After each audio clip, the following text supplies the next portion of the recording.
Hello दोस्तों, स्वागत है आपके अपने यूट्यूब चैनल में। आइए दोस्तों, आज हम पढ़ेंगे वायुमंडल से रिलेटेड प्रश्न, जैसे कि क्षोभ मंडल, समताप मंडल, इन सारे मंडलों को आज हम पढ़ेंगे। आइए देर न करते हुए शुरू करते हैं।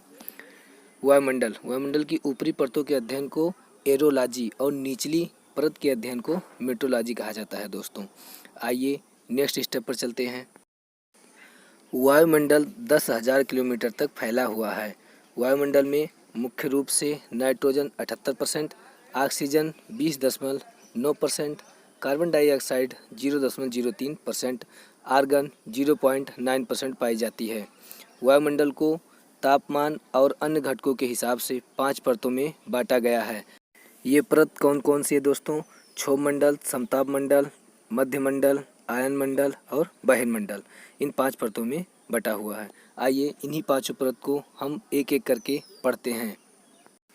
पृथ्वी की सबसे नीचे की लेयर होती है दोस्तों क्षोभ मंडल, जो पृथ्वी से 18 किलोमीटर की दूरी पर होती है। इसको हम संवहन मंडल भी कहते हैं। और सभी मौसमी घटनाएं जैसे कि बादल का गरजना, बारिश होना, ये सारी घटनाएं यहीं पर होती हैं और इसका घनत्व सबसे ज़्यादा होता है। जब हम दोस्तों पृथ्वी के सरफेस से, सतह से ऊपर जाएंगे तो क्या होगा? डेंसिटी धीरे धीरे कम होती चली जाएगी। जो ग्रीन हाउस प्रभाव होता है दोस्तों, वो इसी मंडल में ज़्यादातर होता है। आइए अब ग्रीन हाउस प्रभाव क्या होता है उसको भी देख लेते हैं। गैसें क्या दोस्तों? जैसे नाइट्रोजन, कार्बन डाइऑक्साइड, ऑक्सीजन, जलवाष्प, मीथेन, CH4 यानी वायुमंडल के चारों ओर एक अपना मोटा सा घेरा बना लेती हैं और सूर्य के प्रकाश को बाहर नहीं जाने देती हैं और पृथ्वी पर तापमान बढ़ता जाता है। इससे क्या होता है? तापमान का इन गैसों के द्वारा बढ़ना ही ग्रीन हाउस इफेक्ट कहलाता है। ग्रीन हाउस इफेक्ट होना भी बहुत ज़रूरी है दोस्तों। यदि ग्रीन हाउस इफेक्ट नहीं होगा तो पृथ्वी पर तापमान -18 डिग्री सेल्सियस हो जाएगा, जिससे कि पृथ्वी पर जीवन संभव नहीं होगा। आइए थोड़ा इसको और सेपरेटली समझते हैं।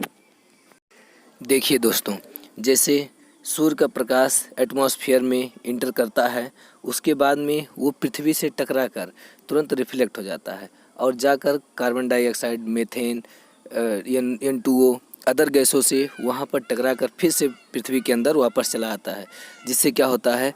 टेम्परेचर ज़्यादा हो जाता है और मौसम गर्म हो जाता है। इसी को कहते हैं ग्रीन हाउस प्रभाव। और एक बात और दोस्तों, ग्रीष्म ऋतु में क्षोभ मंडल की ऊंचाई बढ़ जाती है। अब क्षोभ मंडल से ऊपर 50 किलोमीटर आपका समताप मंडल आता है, यानी स्ट्रेटोस्फीयर। यहीं पर हवाई जहाज और वायुयान यहीं पर विचरण करते हैं, अर्थात चलते हैं। यहाँ पर जो ताप होता है वो समान होता है और मौसमी घटनाएं नहीं होती हैं। अब दोस्तों इसी समताप मंडल में 10 किलोमीटर का एरिया छोड़ के आगे होता है ओजोन लेयर। ओजोन लेयर यहीं पर पाई जाती है समताप मंडल में। बहुत ही इम्पोर्टेंट क्वेश्चन है दोस्तों, बार बार परीक्षाओं में पूछा जाता है। अब देखिए दोस्तों, ओजोन परत बहुत ही इम्पोर्टेंट परत होती है। जो आपका पराबैंगनी किरणें होती हैं सूर्य से सीधा पृथ्वी तक आती हैं, उन सब को अवशोषित करके ओजोन लेयर ही वापस कर देता है। अब ओजोन लेयर से नुकसान किससे है दोस्तों? क्लोरोफ्लोरोकार्बन से इसको नुकसान पहुंच रहा है। अब ये क्लोरोफ्लोरोकार्बन बनते कैसे हैं? जैसे रेफ्रिजरेटर और आपकी फ्रिज के, इन्हीं सब से क्लोरोफ्लोरोकार्बन गैस निकलती हैं, जो कि ओजोन परत की लेयर को नुकसान पहुंचा रही हैं। एक और बात दोस्तों, ओजोन लेयर की मोटाई हम डाप्सन में मापते हैं। वेरी इंपॉर्टेंट क्वेश्चन है। अब इसके ऊपर आता है दोस्तों मध्यमंडल। मध्यमंडल यानी समताप मंडल के ऊपर 80 किलोमीटर की एरिया मध्यमंडल कहलाता है। और इसके इम्पॉर्टेंट पॉइंट्स बताते हैं दोस्तों। ये अंतरिक्ष से आने वाले उल्का पिंडों को नष्ट कर देता है। अब समताप मंडल के ऊपर दोस्तों 80 किलोमीटर से 640 किलोमीटर तक होता है आयन मंडल, और यहीं पर रेडियो तरंग परावर्तित होती है। यहीं पर हमारी सैटेलाइट वगैरह सब सटल होती हैं। हाँ तो दोस्तों, आपको यह वीडियो कैसा लगा कमेंट सेक्शन में कमेंट करके हमको ज़रूर बताइएगा, और वीडियो को अपने दोस्तों के साथ शेयर ज़रूर करिए। जय हिंद।